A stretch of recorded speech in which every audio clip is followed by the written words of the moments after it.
I'm Kayla. I'm Anna. This is Lasting Legacies. Hey guys, welcome back to Lasting Legacies. This week we're just going to jump right in. We got the time I got caught in a storm story. So we just wanted to start off talking about Arizona in general and our monsoon seasons. I don't think a lot of people that don't live here understand how those go. Because they think, when people think of Arizona, they just think of a dry desert. There's nothing there, cactus and dirt. Like, that's it. But there's so much more. Arizona has two huge rainy seasons, and one of them is the monsoon season. And it's so fun in, like, my childhood. As I grow old, like, the dust storms are a little more terrifying. But, and I don't know if everyone's heard of this term. I don't think this is, like, a long-term term that's been used. But haboob. Yeah, anyone from Arizona knows what that is, haboob, but anywhere outside, because I remember saying it in Utah the short time I lived there, and people were like, what the heck is that? Where did that come from? I have no idea. But basically, it's a giant dust storm. That's it. Thunders and lightning storms too, rain and all of that. It's all of the above. Well, the monsoon is, sorry. You're talking about haboob. Just the haboob itself is like the dust storm. Monsoon is like all of it combined. But dust storms are just, those things are scary. If you've never seen one, the first time my husband saw one, he was like, what is that? What is going on? Because you just see a curtain. It's just a wall of dirt. It's scary. When I was in elementary school, we used to take the bus. It's just like a block away. And I was walking back home and I felt the wind picking up. I turn around and I see this huge wall of dust just coming. And it's in the distance, but I know that that's going to get to me in like a second. And so fast. I'm like this little kid. I book it. I'm running like in my backpack and everything, trying to make it back to the house.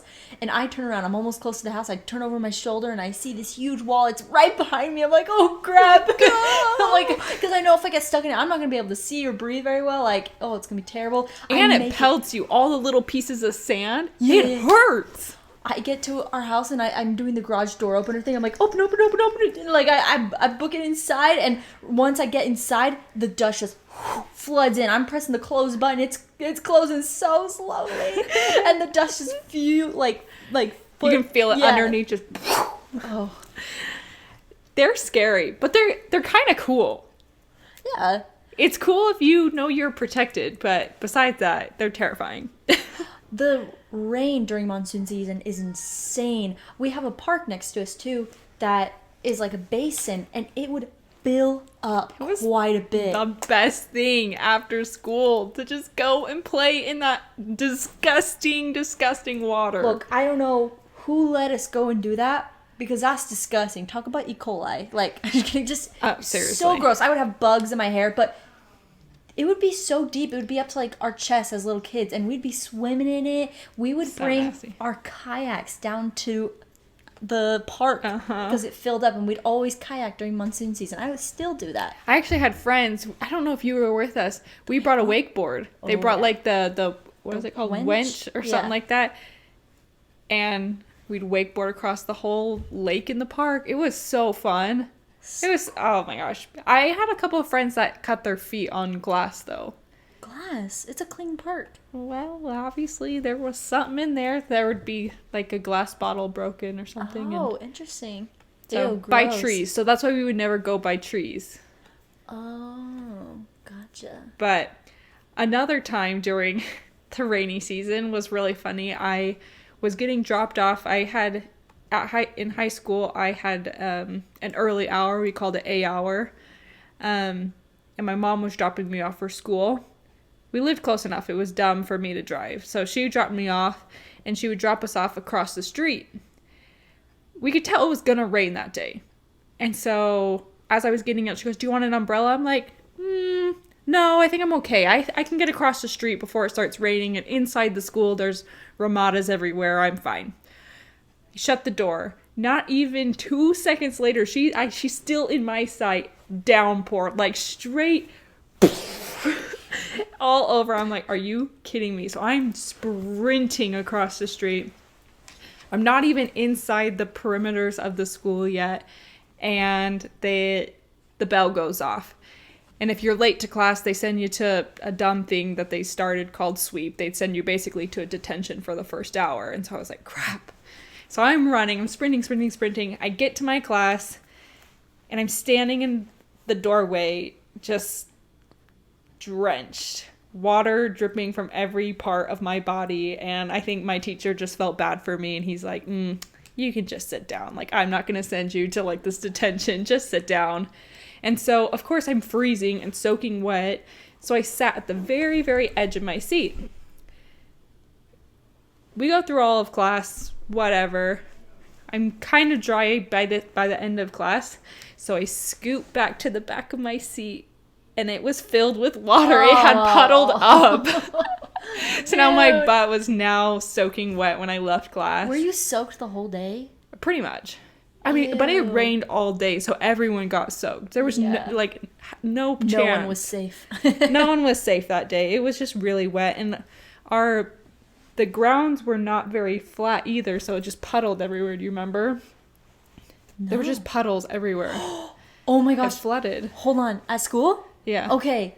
I remember whenever I had like a lunch hour or something, I always missed the fights with the kids, okay? Or like anything cool, I always missed it. Okay? Are you talking about Brock? Dude, yes! I am talking about Brock. Brock was in my grade. I remember that guy. So I was either inside or outside. I had friends that hung out in both. But then whenever I was outside, something was happening inside. Whenever I was inside, something was happening outside. The one time I was flipping inside, this kid, Brock, I don't know, he was like a senior the time I saw it. Like, I think we were seniors, yeah. Yeah. He takes off his shirt and slip and slides in the puddles at school, and everyone was like, yeah, Brock, woo! And he got in huge trouble. He got in so much I think he was suspended, trouble. which is lame because it was freaking awesome. But I was like trying to book it to make it. I was like, I'm not missing this one. I did see him go once, and I was like, nice. The thing was, he was really funny. Brock was really, really funny. He did get in a lot of trouble all the time. He'd like to do silly things. So good, we need one of those. That was just another one. And I think mostly the suspension was because he got his shirt off, and then there were teachers telling him to put his shirt back on, then told him to stop, and he runs back and does it again. So I think that's where that came from. But you know what? It was worth it. And the fact that I even knew you were going to mention that before you started. For context, we went to high school for 2 years. Together, yeah. Woo! So yeah, those are Arizona monsoons. They're really fun. I actually love watching the lightning as well. As long as it's farther away, obviously. The lightning can be so scary, though. I remember walking... Okay, I was in Thatcher, and a friend came out and visited me, and we went on this, like, abandoned train track, and we started walking to a part where it was, like, suspended in air, maybe, like, 40 feet above the ground.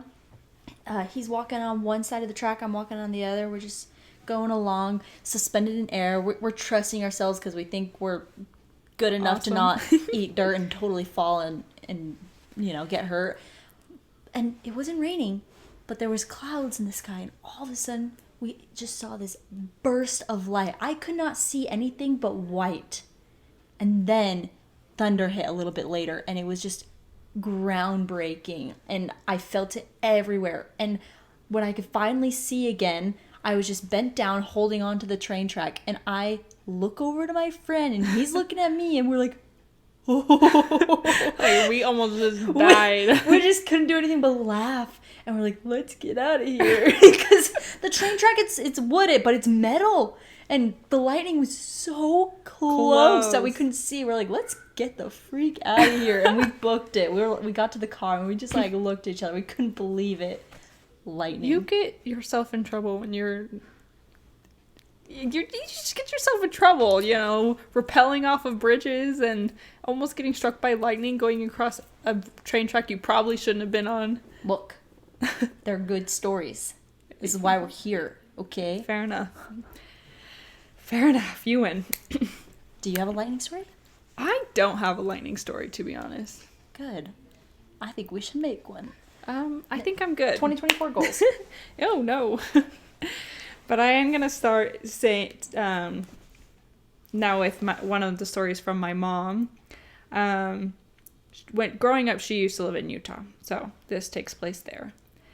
Every so often, I would take my Nana to the movies. One night, I called her and asked her if she wanted to go see a Jane Austen movie that had just come out. She said yes, and I told her I would see her in less than half an hour. Normally, I could be there in that time, but there was a really bad windstorm and it had snowed the day before.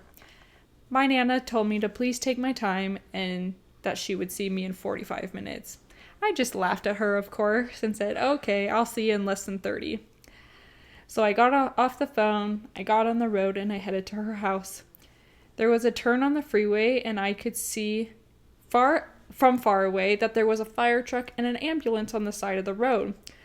But I could not see a vehicle because it was far enough in front of me, so I wasn't really worried. As I did the turn, I had noticed that the wind had blown the snow from the middle of the freeway median onto the road again. So I hit that at about 70 plus miles an hour and spun 3 times on the freeway. While I held onto the steering wheel, I just screamed. Obviously, who doesn't just, you know?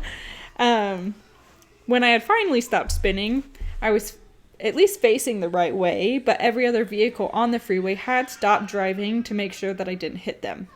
I immediately got off the next exit and pulled off to the side of the road and cried. I got back on the freeway and showed up at my grandmother's house in 45 minutes. Oh my. I told her what had happened and she just said, "Oh, I'm so glad you were okay. I did say a little prayer for you because the weather was so bad." And then my mom said that I think about that all the time and I'm so grateful for her. Our Nana was, first off, side note, the cutest woman in all creation. I really miss her. She's the cutest woman. So, like, that just totally makes sense. Like, I'll see you in 45 minutes. And it was exactly the time she said. And she goes, I said a prayer for you. I knew it was going to be scary. That's so cute, Nana. I know. She's so sweet. I could totally see that happening. Nana's so cute. Yeah. She's so awesome. Aw, I've never heard that story. I haven't either. I think Mom has lots of stories that we just never heard. I think she was like you, getting into trouble, and then you just hold the stories until somebody asks about it. Well, I don't keep them secretive. Nothing brings them up. That's what I'm saying. You just have them until something comes up, and then you just spill, and you're like, huh, well, that would have been a good thing to know, you know? Like, a week or so after my mission, I'm outside having dinner with our little brother and Mom and Dad, and they're just reminiscing on stories, and I kept bringing stories up, like, nonchalantly, like, within the bounds of the topic, and everyone kept staring at me, and they're like, Anna, the freak this come from? Like, when did this happen? I'm like, did I never tell you? No, you didn't. I feel like Utah people have a lot of snowstorm stories, of course, because it's, like, always snowing up there. And I think it's different, too, because it's not as cold as other places as well, so it will snow, and then it'll melt, and then it'll snow, and then it'll melt, so then there's lots of black ice stories, you know, on the road, because it'll melt as well. I just had a thought. I wonder what sort of... This is so, like, ignorant of me. I don't know everything, but, like, I wonder what storms are like over in Scotland for, like, our cousins and stuff like that, and, like... I want to ask them and see if they have any storm stories. Hey, I've been meaning to call Dolly for a long time anyway, so I'll call her. The stories that she has. She probably has so many. That would be so awesome. Next story. This one freaked me out. Out of everything, this one really freaked me out. I started my mission in Missouri, okay? And it was dead of summer. I stayed in this old house there was 4 of us girls. And one afternoon, we're not doing a single thing. We're just hanging out. And we hear these sirens. Like, so loud. Bursting through the whole town. We were right next to the town square and the city hall. And so it was just bursting from there and over here and just everywhere. It was so loud. And we were freaking out. What is this? And then we're like, wait, does Missouri have, like, tornadoes? At first I was thinking it's like a tsunami siren, but I was like, wait a minute, this is Missouri. It's like the middle of the United States. And we were freaking out, and we were like, what do we do? Oh my gosh, let's go to the basement of the historic site, the jail. And so we go into the basement of the jail, and we're hanging out down there. We get our phones, we're trying to call people. We're like, what's going on? Like, why are there sirens? Is there a tornado? They're like, oh yeah, interesting. I think it's just a practice or A drill. A drill. And we're like, why didn't anyone tell us? They do fire drills, but tornado drills. Yeah. For the whole town. That was spooky. Us 4 girls were freaking out because we didn't have internet because we were missionaries. We just had like the ability to call from only the historic site when we had Wi-Fi, you know? So it was That was a good thing you at least went to the site. yeah, but no one told us what to do if there was a tornado. If there was a tornado while I was there during those short 6 months, I would have died. Like, Where did they tell you, at least afterwards, like, oh yeah, so if this happens again, go here? no, I think they just just left it? Well, I think they just said, yeah, I think the jail's like a good place to go because it was a basement. Yeah, It fair was enough. deep in the ground. Yep. God was watching you. Yeah, I guess. There was no tornado, but that drill, though. That is funny, actually. Spooked. I feel like that should have been somewhere. Look, when we got there, we're like, hey, what are the rules? They're like, I don't know, you should just read the handbook. And we're like, Shut okay. up. Well, we didn't have trainers. They'd never had taken care of missionaries before. That's interesting. Anyways, Yeah, I guess move that's on from true. that. We'll talk about that another time. Well, talking about a mission story, in my mission, so in like my main city, Arequipa, it had volcanoes all around, and then it kind of bowled. So it was like a little valley. So if you were like on the outside areas, you could pretty much see across the whole thing, which was really cool, especially because most of my areas were on the outside. So in one of my areas, I was like pretty high up on like one of the mountains. And I did not know before getting there what kind of rain, like what their rainy season looked like. And in this specific area, basically everywhere else, like, yeah, it rained, whatever. But like this area was like straight downpour. But also their streets were not very flat. They were very hilly, and like some of them felt like 90 degrees angles. Like I went to, like, one of my companions and we actually took a funny video. We were, walking through all the neighborhood, and there was this one road that was straight up. We're like, how do people even walk up this hill? Like, I can't believe that. So we put a camera to the side and made a joke going on hands and knees, like, oh, we can't get up Like the that hill. steep? It was that steep. It was super crazy. Jeez. So it was like, there was the hill, and then on the side there were like massive steps, but they're not even steps that you can actually walk up because they were so steep. I was like, okay, how do people get up this? The whole thing was just ridiculous. Anyway, It's like box jumping up the... I'm not kidding. It was ridiculous. I was like, people live here? So when it did do these massive downpours, every street looked like a waterfall. And I was like, we're gonna die here. Like, how are people living in this area? It just looked like waterfalls everywhere. I was like, okay, cool. So That's kinda cool. You're supposed to, as a missionary, you're supposed to look kind of your Sunday best, right? You wear a dress and you wear nice shoes.